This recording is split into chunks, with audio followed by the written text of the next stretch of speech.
નમસ્કાર. ખૂબ ચલાવી સાયકલ દોડાવ્યા ખૂબ પગને ચિત્રો ખૂબ દોર્યા કુદરતી સૌંદર્યો અને કુદરતને લાવ્યા વિદ્યાર્થીઓ સામે જિંદગીની દોડમાં હંમેશા દોડતા રહ્યા ન કોઈ ધર્મ જાત નાતની આભડછેટ સૌના માટે સરખો પ્રેમ. મિત્રો, આ છે મણોસી ઝાલા સાહેબ. અદ્ભુત વ્યક્તિત્વ, સ્વર્ગસ્થ મણોસી ઝાલા સાહેબ. આ મારા ગામનું અનમોલ રત્ન હતું. આજે પણ એ જીવે છે અમારા હૈયામાં, અમારા વિદ્યાર્થીઓના હૈયામાં, અમારા ગામના એમની જોડે ભણી ચૂકેલા વિદ્યાર્થીઓ છે એમના હૈયામાં મણોસી સાહેબ જીવે છે. સાહેબ જીવે છે એમના પરિવારમાં. ભલે એમનો ફોટો લાગ્યો હોય, છબી લાગી હોય, ફુલહાર ચડાવ્યો હોય, પણ સાહેબને આજે હું જીવતા જોઉં છું.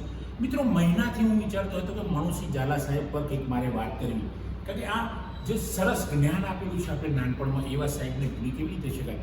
મિત્રો, 50 વર્ષ કરતાં પણ વધુ ઉંમર હતી ત્યારે અમે ભણતા એમની જોડે. મણોસી સાહેબ એટલે અદ્ભુત વ્યક્તિત્વ, કસરતમાં પણ પાવરફુલ. સાયકલની હરીફાઈ રાખવામાં આવી, ત્યાં એક શારીરિકના બીજા કોઈ શિક્ષક હતા, એ પણ જોડાયેલા. જબરજસ્ત એક્સપર્ટ માણસ છે તો એ સાહેબ તો. મણોસી સાહેબ પણ સાયકલની હરીફાઈમાં જોડાયા. ઘણા બીજા ગામના માણસો પણ જોડાયા એ વખતે. પણ સાયકલની જ્યાં હરીફાઈ ચાલી, બધાને એવું હતું કે શારીરિક વાળા કોઈ જે પેલા સાહેબ હતા એ આવી જશે, પણ એ ના આવ્યા. મણોસી ઝાલા સાહેબ જે મારા ગઢાનું રત્ન છે, માણેક છે, એ વખતે ફર્સ્ટ નંબર આવેલો એમનો. મિત્રો, આ જોઈને અમે અભિભૂત થઈ ગયેલા, એમનાથી પ્રેરિત થયેલા. અમે પણ સાયકલ ચલાવતા, અમે પણ દોડાવતા, અને મણોસી સાહેબને જોઈને મારો ફાસ્ટ સાયકલમાં નંબર નહીં આવ્યો સ્પીડ વાળાનો, પણ સ્લો સાયકલમાં એ જ સ્કૂલમાં મણોસી સાહેબને જોઈને હું સાયકલ ચલાવતો. અને હું ભણતો ત્યારે 7મા ધોરણમાં મારો સ્લો સાયકલમાં નંબર આવ્યો. એના પ્રેરક છે મણોસી ઝાલા સાહેબ. મિત્રો, આ ઝાલા સાહેબ અદ્ભુત વ્યક્તિત્વ. એક નહીં, સાયકલ ચલાવવામાં એમનો નંબર, દોડમાં એકવાર દોડ રાખવામાં આવી 26મી જાન્યુઆરીના દિવસે, તો એ દોડમાં પણ ગામના ઘણા લોકોએ ભાગ લીધેલો. નાના વિદ્યાર્થીઓએ ભાગ લીધેલો, જે મણોસી સાહેબ કરતાં વધુ દોડતા હતા, પણ એ દોડમાં પણ મણોસી સાહેબનો પહેલો નંબર આવી ગયેલો. મિત્રો, આવા અદ્ભુત શિક્ષક એકવાર ગામનો કોઈક, એ વખતે બહુ આગળ છે, એ વખતે બહુ અસ્પૃશ્યતા, ગામનો કોઈ કહેવાતો અસ્પૃશ્ય કોઈ નથી મિત્રો, પણ કોઈ કહેવાતો અસ્પૃશ્ય છોકરાને ખબર નહીં હોય અને કોઈ ઊંચી જ્ઞાતિના પાણી આવતો હશે, નરમાં જઈને પાણી પીતો હતો, અને મણોસી સાહેબની જ્ઞાતિનો જ કોઈક માણસ આવ્યો અને છોકરાને થપ્પડ મારી દીધો. મણોસી સાહેબને આ જોવાયું નહીં. એમણે પેલા મારનારને જોરદાર થપ્પડ મારી દીધી. પેલો કે કેમ માર્યો છો તમે સાહેબ મને? અરે કે આ બાળક તો વિદ્યાર્થી છે, વિદ્યાર્થીની કોઈ નાત જાત નથી. વિદ્યાર્થી એટલે વિદ્યાર્થી છે ને. આપણે શિક્ષક તરીકે હોઈએ ત્યારે કોઈ બાળકને કોઈ અસ્પૃશ્યતાને લીધે એને લાફો ના મળે. કોઈ બધા જ સરખા છે આપણે ઈશ્વરને. મિત્રો, આ જ સાહેબ છે કે જે કુદરતને પણ 2 મિનિટમાં દોડી નાખતા હતા. ખૂબ સરસ ચિત્રકાર, ખૂબ સરસ પેન્ટર, અને એ પેન્ટિંગની અંદર એટલા સરસ ચિત્રો દોરે. આજે પણ મને ખબર છે કે હું પણ પેન્ટર હતો એ વખતે. આ પેન્ટિંગમાં પહેલો સિંહ બનાવવાનું, ચિત્ર બનાવવાનું શીખવાડનાર મણોસી સાહેબ. એક સરસ ડિઝાઇનવાળો મોર એમને મને શીખવાડેલો. આજ સુધી હું મોર ભૂલ્યો નથી. એક કુદરતી સૌંદર્યની ડિઝાઇન એમને બતાવેલી, એ આજ સુધી હું ભૂલ્યો નથી.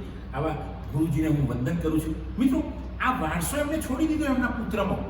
એમના પુત્રનું નામ છે અશ્વિન કુમાર ઝાલા. બીજા પુત્ર પણ આર્મીમાં છે, એ પણ અદ્ભુત માણસો છે. આપણું પરિવાર સરસ છે. પણ મણોસી સાહેબને હું એટલે યાદ કરું છું, એમના દીકરાને, કે અશ્વિન કુમારમાં પણ એ પેન્ટિંગની જે વારસદારી હતી આવી. અશ્વિન કુમાર પણ સરસ ચિત્રો દોરતા હતા. અશ્વિન કુમાર પોતે પણ એક સરસ કલાકાર છે. મોરલી વગાડે. મારી જોડે હું ઘરે જાઉં, ગામડે જાઉં તો અશ્વિન કુમાર ઘણીવાર મારી જોડે મોરલી લઈને આવી જાય છે અને જબરજસ્ત વગાડે. હું પણ એમના મોરલીના સૂરમાં લીન થઈ જાઉં. તો મિત્રો, આ પરિવારની અંદર મણોસી સાહેબ, ઝાલા સાહેબ, અશ્વિન કુમાર, એમના બીજા દીકરો, એમના દીકરીઓ, બધું પરિવાર, આ અદ્ભુત પરિવાર. મિત્રો, ક્યારેક સાહેબો અહીંયાથી સ્વર્ગવાસ થઈ જાય છે, આપણા ગુરુઓ, આપણે એમને ભૂલી જઈએ છીએ. પણ હું હજુ સુધી જે સાહેબ જોડે ભણ્યો છું, જે ગુરુજીઓ જોડે ભણ્યો છું, એમણે આજે પણ નથી ભૂલ્યો. અને એમાંથી મેં કંઈક મેળવ્યું છે. હું અત્યારે પ્રોફેસર બન્યો છું. અત્યારે હું 50 જેટલા પુસ્તકો લખી ચૂક્યો છું.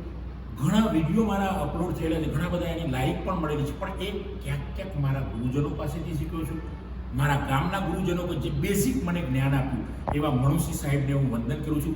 એ વખતેના જમાનામાં એક રાજપૂત પુત્ર ખરેખર રાજપૂત હતા, ખરેખર ઝાલા હતા, કારણ કે એ વખતે એમને અસ્પૃશ્યતા નહોતી, અને જે પેલો અસ્પૃશ્યતા રાખવાવાળો હતો એમણે થપ્પડ મારી દીધો. મિત્રો, આજે પણ મને યાદ છે કે વર્ષો પહેલાં કે જ્યાં ગામડાઓમાં, શહેરોમાં પણ જ્યાં અસ્પૃશ્યતા ખદબદતી હતી, ગરીબ માણસને તકલીફ પડતી હતી, ગુલામી થતી હતી ગરીબ માણસ અથવા તો અસ્પૃશ્ય માણસને કહેવાતા અસ્પૃશ્ય માણસ, એવા સમયે મણુસિંહ સાહેબે આ થપ્પડ મારી દીધી. મિત્રો, આ મણુસિંહ સાહેબનું મેં એક નોવેલમાં પણ આલેખન જબરજસ્ત કર્યું છે. આ જ જે મેં વાત કરી છે એનું આલેખન મેં કર્યું છે. એટલે આવા સાહેબને, આવા મણુસિંહ સાહેબ, ઝાલા સાહેબને, એમના દીકરા અશ્વિન કુમારને પણ હું વંદન કરું છું, કારણ કે અશ્વિન કુમાર અદ્ભુત કલાકાર છે, અદ્ભુત પેન્ટર છે.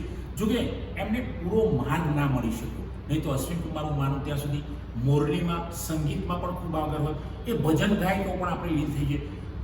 હું ગામમાં ગયો હોય ને અશ્વિન કુમાર સાંભળે તો મને સ્પેશિયલ મળવા આવે છે, કારણ કે એ પણ મારા સાહેબ હતા. મારા પપ્પા પણ અશ્વિન કુમારના સાહેબ હતા. અમે એકબીજાના શિક્ષકોના છોકરાઓ પણ એક દોસ્તારો હતા. આજે પણ અશ્વિન કુમારની ને મારી દોસ્તી ટકી રહી છે, કેમ કે મણુસિંહ ઝાલા સાહેબ મારા હૈયામાં છે. અશ્વિન કુમારના હૈયામાં મારા પિતાજી ખીમજીભાઈ છે. અરસપરસ આ સંબંધો, આ પ્રેમ, મિત્રો, પ્રેમ સિવાય કોઈ નથી.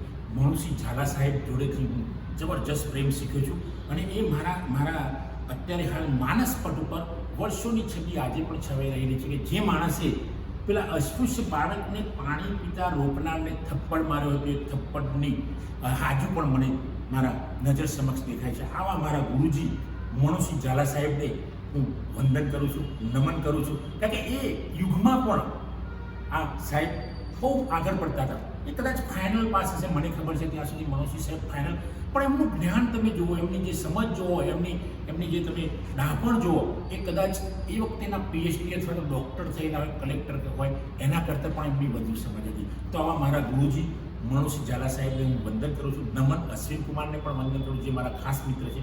જય હિન્દ, જય ભારત.